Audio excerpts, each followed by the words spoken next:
Well, welcome from all over the world. And you are at a special edition of the Poetry of Healing. This month marks the beginning of the fifth season of my show. And so I want to thank all of you for the support over these last 4 years. And if you're new to the show, I just want to share with you its beginning. But before I do that, I want you to know that today's show is something that has been on my spirit for a very long time, at least during this year. And from a patient's perspective, you're going to hear his healing journey. And the show started 4 years ago based on my book, Regala Healing. And it's not I'm not trying to publicize it, but I just want to share with you. It was based on my experience of using poetry that came to my awareness while I was learning to love myself again and take care of myself. These 100 poems came to me, and as part of my healing journey, making very public my actual healing journey. But the words came, not but, and the words came to my surprise through poetry.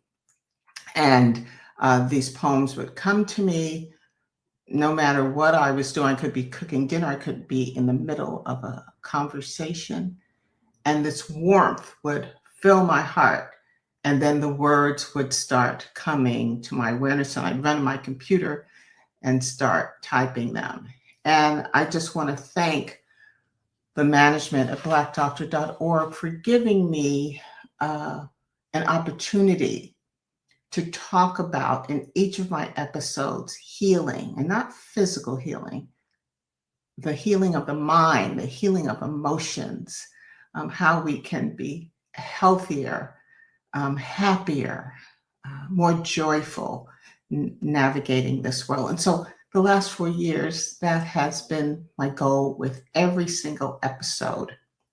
And as I start the fifth season, the story is pretty riveting. And we're going to focus on, yes, there was an injury, but we're going to focus on this man's healing journey. So stay with us. As I prepare our special place. It's always a special place. And we prepare it with just a brief meditation, usually a couple of minutes. And just like I did the first show and shows throughout the 4 years, I'd like to do a simple heart math exercise with you. And I share with you exercises, meditations, mindfulness, soothing activities so that you can do them on your own. And this is one that you can do on your own. So I invite you to lower your gaze or close your eyes and just take a nice deep breath in through your nose and out through your mouth. Again, in through your nose. And this time, I'd like you to bring your shoulders up to your ears and then roll them back and just let them hang as you exhale. And now we're going to start the heart mouth focused breathing. So as you breathe in, I want you to imagine your heart expanding and your heart in the left upper chest. So as you breathe in, your heart is expanding, and as you breathe out more slowly than you took the breath in, your heart is contracting. Let's do it a couple more times together. In through your nose and your heart's expanding, and then out through your mouth. Your heart is contracting. One more time together. In through your nose, deep, deep, deep, big heart, big, beautiful heart, and then have it contract as you exhale.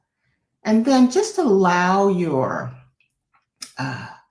body to take over your breathing And as we prepare to come into this space, leaving any noise, that's noise from your thoughts, noise from the exterior, noise from inside of you, just leaving it to the side right now, because right now you have nowhere else to be, nothing else to do, just to be here and be hopefully inspired and enriched with this man's journey.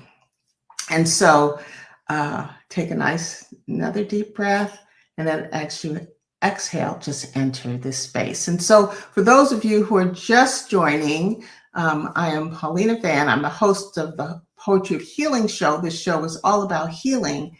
And today we're going to have a glimpse into the journey of healing of a man who had an unexpected debilitating illness come upon him. And it was through three, I'll call them three forces, three pillars, three elements that really helped him to heal. And he's gonna share it. He's gonna take off all the layers and share it. So let me bring him in now. And okay, let me get us right here. Hi, Arnold. Hello. How are you? I am fine. Thank you. Okay, so I'm sorry, go ahead.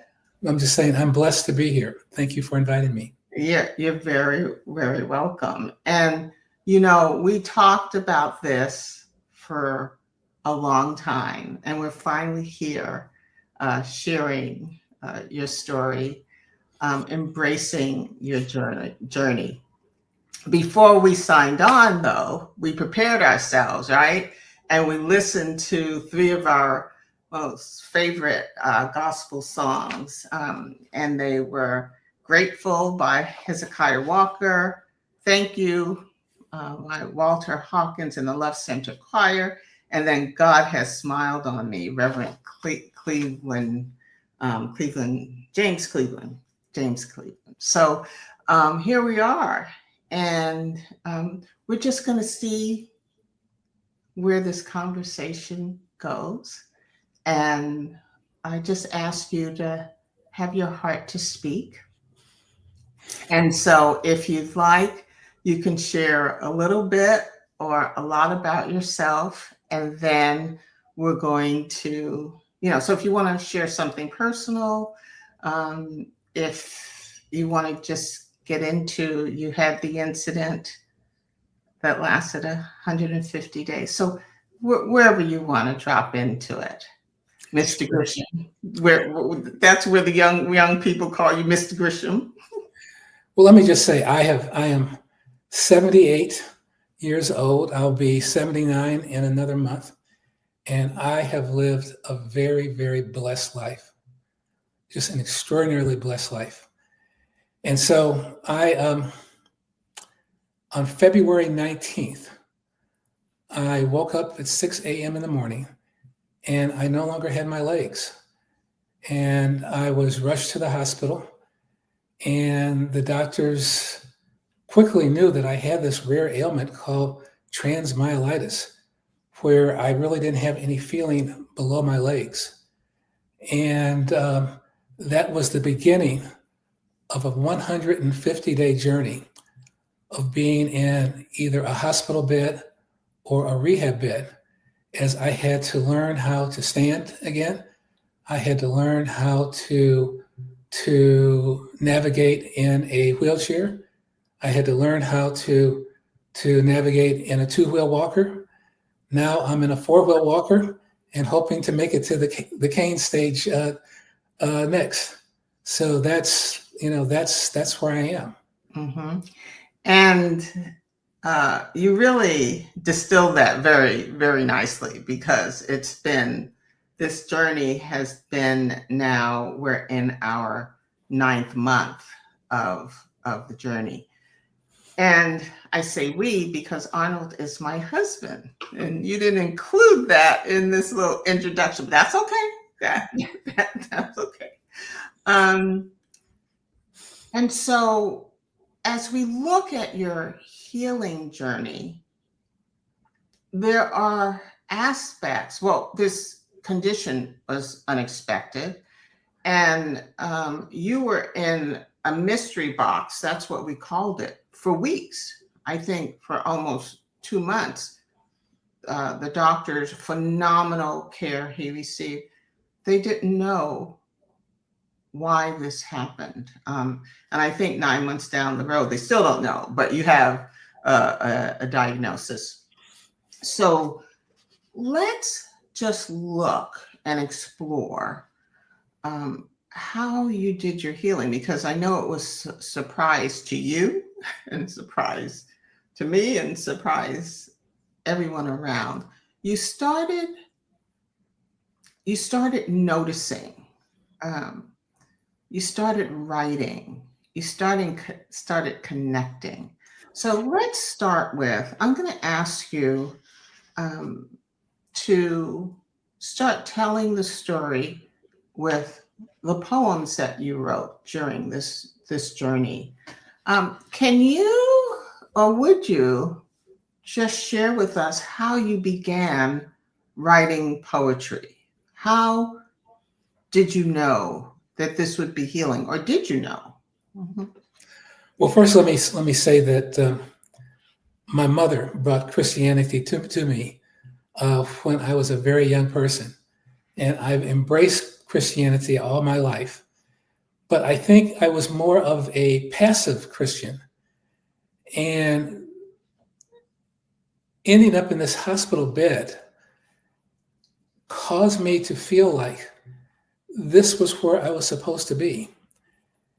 And I let my Christianity really kind of take over. And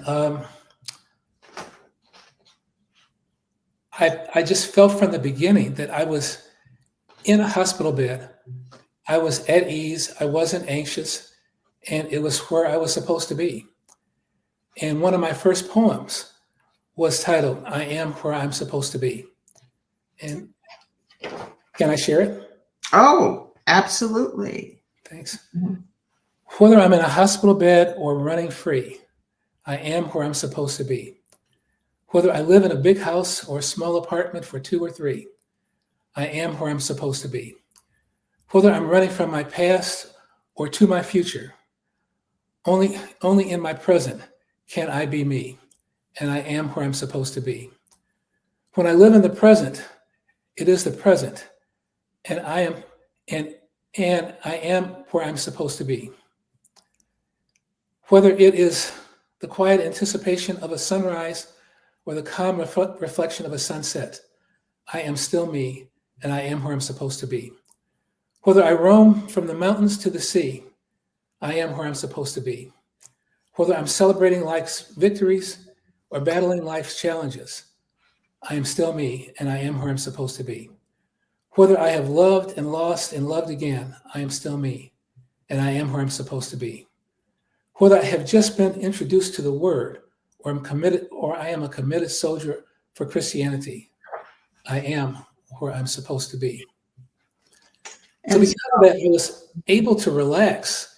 I was able to relax. I was able to hear the doctors. I was able to hear you, and I, excuse me, I felt like I just had this calmness. I had this calmness, and Paulina is the one who introduced me to poetry um, a few years ago, and I have embraced poetry. I have so many of my poems are religious poems. But I have to say the combination of feeling like I was where I was supposed to be and having this avocation that where I could be alone at 3 a.m. in the morning and start playing with a poem and look up and it's 6 a.m. and feeling like I was creating something that I was only able to create because of what happened to me, has allowed me to go through this journey in a way that I felt like this is where I was supposed to be, and writing the poems is something that I was supposed to be doing. So let me give our viewers a visual. So this is Arnold in the hospital bed, maybe a week into treatment. And you see all of the IVs and other equipment there. And this physician and other physicians, I lost track. He had so many specialists caring for him. But as you can see, this was a connection. The physician didn't stand at the foot of the bed. He didn't stand near the sink. He was right there, close as he could be to Arnold. So I'm going to remove this, and I'm going to ask you to, one of the poems is laying in my hospital bed. And so I'd like you to read that one. Sure.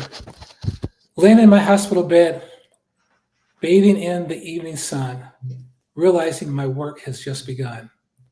I submit to the Lord above, asking, where can I be an example of his everlasting love? I'm in my twilight years and no longer have many earthly fears. I'm blessed to know my work is not done. I have helped people, and people have helped me. And now it's my time to be the helpful one. As a foot soldier for Christ, I joyfully pay the price. Thank you. Thank you. Do you remember how that one came to you? What was the thinking around that? You know, so many of the poems that I've written have had their start at 3 a.m. in the morning. And I felt so blessed because I've been around other people that at 3 o'clock in the morning, they feel they're trapped in their beds, they're trapped in their bodies. And I've had the ability to take just a thought and turn it into a poem, and start at 3 o'clock in the morning. And the next thing I look up, it's 6 o'clock. Mm-hmm. I just feel blessed that I've been able to create something. Mm-hmm. Well, the other piece of information I'm going to share is that these months, when you didn't have, or as you were on your healing journey from the acute incident, and for months, you worked. There are only 2 days you took a day off, the day that this incident happened, and then another day when you had to have a procedure. So talk to us about this drive to continue to function. It's been important for me to have purpose. And I've been blessed in that all my working career, I have not felt like I was working. I felt like I was doing what I was supposed to do.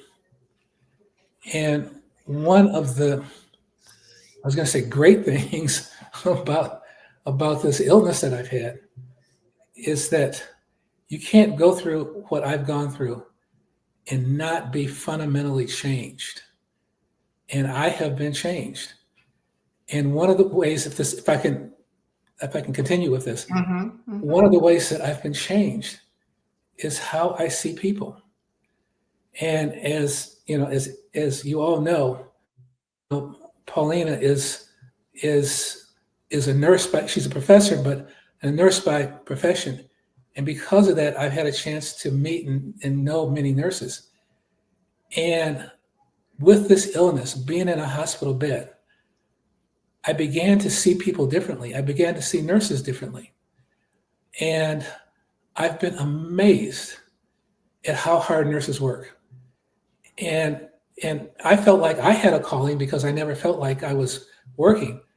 But no one can work as hard as nurses work and it not be a calling. And so I've just, watching them and talking to them and even writing a poem about nurses and their calling has that has been a blessing to me. Okay, so we're gonna follow that theme there, your awareness about nurses, because that nurses were one of the pillars that promoted your healing, and you have a poem about your observations about nurses. Nurses even asked you to write poems. Yeah, write poems for them. So before you read the two poems about nurses, if you're just dropping into the show, I'm speaking with my husband, Arnold, who had an unexpected illness that affected him. It happened 9 months ago. And for 150 days of those 9 months, he was in some type of care facility, either acute care or a skilled nursing. And so today we're talking about his healing journey. And there were three pillars, three forces, three elements that help promote his healing. And we've talked about his writing poetry, which I believe is kind of like the vehicle for the three elements, the three pillars. And so he's read and told us about his beginning illness. And now, so that was the first one, and how the inner self, his faith, came through to promote this healing. And now we're going to the second element, and that is his awareness and interactions with nurses. So if you would begin with a nurse's touch. Sure. Before I begin with a nurse's touch, let me say that I've been tremendously blessed because having Paulina, who was a nurse and a professor, with me every step of the way, and I would not even talk to a doctor unless she was in the room, I think has really contributed to my healing. And I think that I wouldn't be as far along as I am if she hadn't been with me every step of the way. So let me read a nurse's touch. Mm-hmm. A nurse's touch means so much. Nurses speak with their presence and a caring smile. They're steeped with purpose from substance to style. They lead from behind, comfortable in their own skin, knowing that they're responsible for the healing to begin. They are anointed by our Creator above and serve with love. They rule the world, treating body and soul, being God's hand, executing God's plan. Mm-hmm. It's beautiful. And this really came from your observations of, your interactions with nurses, but also your observations. Let's go to the next one, because I love how this one came to be. Can you just let us know who nurses the nurse? Yeah, who nurses the nurse? Mm-hmm. And it came about because once the nurses knew that I wrote poetry, a nurse came into my room and she says, Arnold, people really don't see us. They come in with their problems and people don't realize that we have problems too. And she says, could you write a poem about the fact that we're kind of invisible and we have problems and other people really don't see our problems. So I wrote this poem titled, Who Nurses the Nurse? When the troubles are more than they can bear and no one seems to care, who nurses the nurse? When their job is to smile, but real life hurts all the while, who nurses the nurse? When spouses are not understanding, but nurses' jobs are very demanding, who nurses the nurse? When their children are a worry and they have no one to tell their story. Who nurses the nurse? For those of us who are believers, Jesus is the light and Jesus is the way, and our only path is to pray and ask Jesus to bless the nurse. Mm. And what kind of reaction have you received from nurses? Because you've shared this at the hospital and among the nurses and physicians and other healthcare uh, caretakers. Yeah. Well, all the nurses want a copy of the poem. Okay. All And I right. have been asked to talk about the poetry in a larger group. Mm-hmm.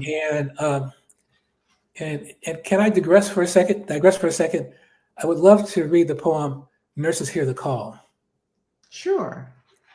And again, I've just been, when I started talking to nurses, and I said, how did this, how did this be, how do you work as hard as you work?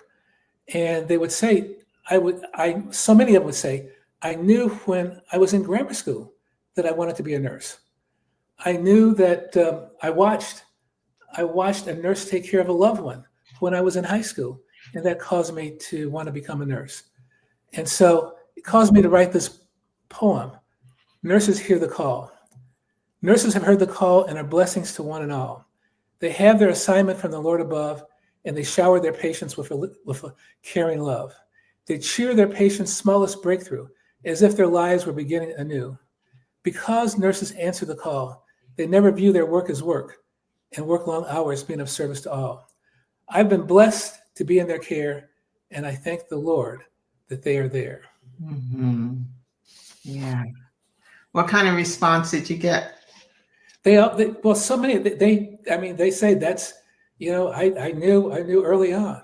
Mm-hmm. And I don't know if people realize that nurses tend to be straight A students. Mm-hmm. I mean, this is the same, up to a point, it's the same curriculum that it takes to become a doctor. But, nurses has been their calling, and that's what they've decided that they're going to do. And they do not feel like they're working.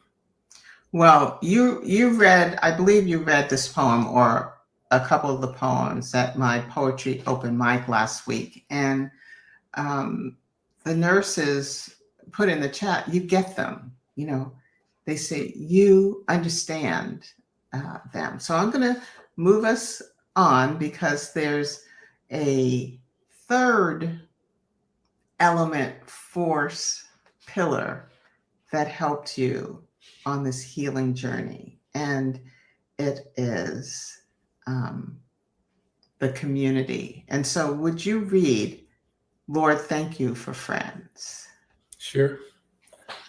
And again, this journey has changed the way I see people. It's changed the way I see nurses. It's changed the way I see my friends. And so, and so beside writing poems at 3:00 in the morning, sometimes if you wake up at 3:00 in the morning, you think that maybe you should pray. And so I've written enough prayers for a little prayer book. And this prayer is, Lord, thank you for friends. Lord, thank you for friends, people not my kin, with me to the end. Lord, thank you for friends, with me when I lose, with me when I win. Lord, thank you for friends. I'm blessed to see the world through their lens. Lord, thank you for friends. When I'm broken, they help me mend. Lord, thank you for friends. Any door that closes, they open again. Lord, thank you for friends. Having them and a friend in Jesus is where blessings begin. Mm-hmm. And you've read this to your friends. And when you say friends, it's not only friends, it's family and the family and church family. But you've read this to several people. What has the response been? It's, I think it's, for some people, it's been a little overwhelming that I see them that way. Mm-hmm. But, as we all know, every family has a story. Nobody gets away. And so my story, what's happened to me, I've been blessed, and that's allowed me to see myself in the world differently. And I feel that I feel that it's caused me to understand that I have a ministry. For some people, their ministry is preaching. Some people, their ministry is music. My ministry is poetry. And I'm blessed that I have the ministry, and I'm blessed that I recognize that I have a ministry. Well, I'm going to try to do a funny here, just light. So, um, some people say you're married long enough, you start looking alike. Well, we we poetry has come from both of us. So, although we don't look alike, we're both have become poets. So that's truly a blessing. Um, I'd like to end with your poem, My Damascus Road. And it really is a reflection um, of not only, well, from my perspective, of your faith and your hope. You never gave up. Um, you just had and continue to have such a positive attitude of a condition that struck so suddenly um, without any warning. And I just want to, we've talked about it and I've said it publicly, but I just want to say it again that I admire how you just held steady or steadfast to being positive and to seeing the light in your situation. So, if you would tell us a little bit about how My Damascus Road came to be, and then read it.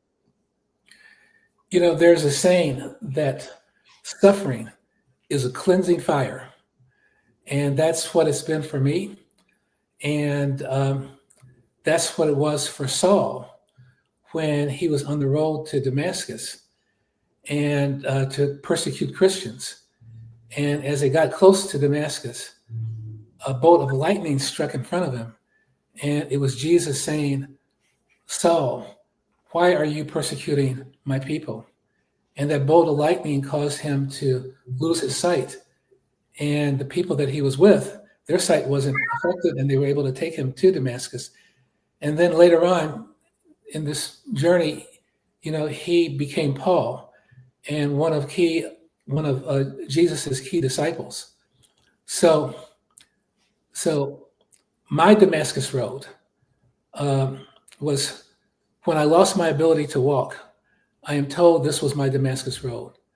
When I lost my ability to stand like any other man, I am told this was my Damascus Road. When I lost my ability to feel my feet and I no longer felt complete, I'm told this was my Damascus Road. When I struggled to escape my wheelchair seat and I could no longer compete, I'm told that this was my Damascus Road. Given the restrictions of my abilities, I go forward with dignity, and I am told this is my Damascus Road. On my Damascus Road, I better understand how to pray. On my Damascus Road, the sun shines brightly and is never a shade of gray. On my Damascus Road, there's no seriousness to my life's play. On my Damascus Road, I have new purpose and I shed my feet of clay. On my Damascus Road, I've been stripped of ego, and being of service to the Lord with a new sense of clarity is the only way. Well, I think that sums up your journey. And I know that it took both of us a while to get to this space to be able to share. And I just thank you for opening your heart and opening this experience to families or maybe even individuals who are going through the same path, maybe not the same illness, but some type of struggle, some type of challenge. So as you look at your journey, which is continuing, it's not over. What would you say to someone who is at the beginning of this. So say it's February the 28th for them. What would you say?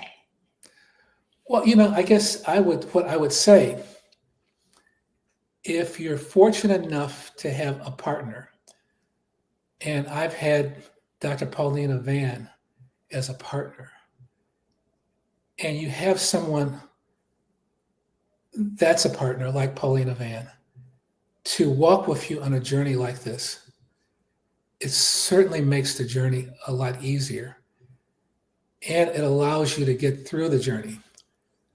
So the person who is the partner is so important to the person who's going on the journey. And I've been so blessed that Dr. Paulina Van, you've been my partner on this journey. Mhm. Well, you're very welcome. And when you say partner, it may not be a romantic relationship. It could be a friend, an advocate. But would I be correct to say, take this journey, embrace someone else, maybe you invite someone else to be with you along this journey? I think that it may be too strong to say that the doctors take you more seriously when there's somebody else in the room that is your advocate. Mhm. But when you're the patient, it's hard to hear everything that the doctors are saying. And having somebody else there to help you interpret and to ask questions makes just all the difference in the world. Mhm. And so I've just been just tremendously blessed that you were the person that was there every step of the way, challenging the doctors, asking the tough questions, making sure that they were moving things along in a way that promoted my healing. Mhm. For me, means that I've just been tremendously blessed. And, Arnold, you're talking about what we know from experience, but what we know from research. And we know that when someone is within the healthcare system, that those with advocates tend to have better outcomes. So I just like to close our time together uh, with a poem from my book, Regala Healing, which I really feel kind of sums this up and your vision. And it's called My New Life. And if you have the hard copy, softback book, it's on page 37, and it goes like this. And this is one that came about when you and I were talking about our new life shortly after we married. And it's, my new life is quite amazing. My new life was a result of no more grazing. My new life makes each day exhilarating. My new life created more celebrating. My new life is regal and blessed. My new life gives me some rest. My new life is something to see. My new life is what God made me to be. And Arnold, He has created a new life for you. And I just thank God for that. And He's created a new life for us. And so I just thank God. Thank you. We made it. We did it. And Thank you for giving me voice. well, we did it. Yeah. So I'm going to end the show now, and I'm going to put you backstage. Not that you need to be backstage, but I'll see you later. Okay. Thank you again. Thank you. And so, viewers, as we come to a close, I just want to thank you for being here and witnessing this very sacred story of a